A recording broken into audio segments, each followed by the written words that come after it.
రామచంద్రపురం నియోజకవర్గంలో ఎన్టీఆర్ భరోసా పెన్షన్లను రాష్ట్ర కార్మిక శాఖ మంత్రి సుభాష్ పంపిణీ చేశారు.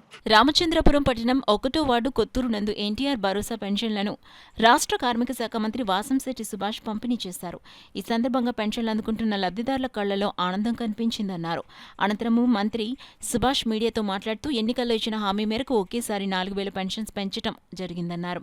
అందులో భాగంగానే ఏప్రిల్, మే, జూన్ సంబంధించి 3,000 రూపాయలు కలిపి మొత్తం 7,000 రూపాయలు ప్రతి లబ్ధిదారుడికి అందజేస్తున్నామన్నారు.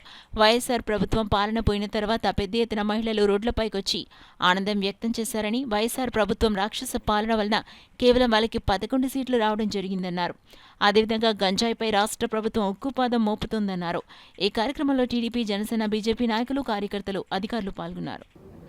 జీవితాలను మార్చే కొన్ని పథకాలని, లేకపోతే కొన్ని ప్రాణాలను కాపాడే కొన్ని పథకాలని పక్కన పెట్టడం వల్ల మరి ఈ గుణపాఠం ప్రజలు చెప్పారు. 11 సీట్లతో పరిమితం అయిందంటే ఈ రాక్షస ప్రభుత్వాన్ని జనం ఎలా చేదరించుకున్నారో తెలిసింది. ఈరోజు వికలాంగులకి, అలాగే ముఖ్యంగా పేదలకి పంచిపెడుతున్నప్పుడు వాళ్ళ కళ్ళల్లో ఆనందం చూడటం జరిగింది.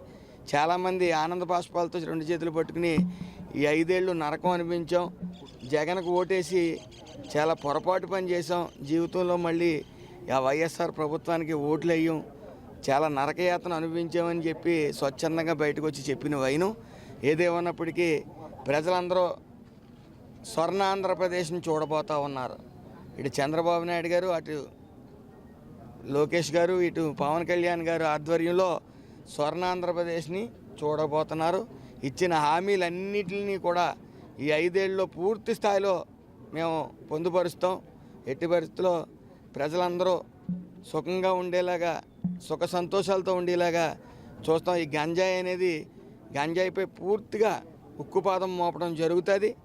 చంద్రబాబు నాయుడు గారు మన కేబినెట్ మీటింగ్లో లోకేష్ గారు కానీ, అలాగే పవన్ కళ్యాణ్ గారు చెప్పింది ఒకటే, మనం కక్ష సాధింపు చర్యలకు పోవద్దు, మనం ప్రజల మధ్యకి వెళ్దాం, మీరు కూడా ప్రజల మధ్య నిత్యం ఉండండి, వాళ్ళ సమస్యలు తెలుసుకుంటూ ప్రజాసేవ చేసుకోండి అని హుకుం జారీ చేశారు. ఆ విధంగానే ముందుకు సాగుతాం.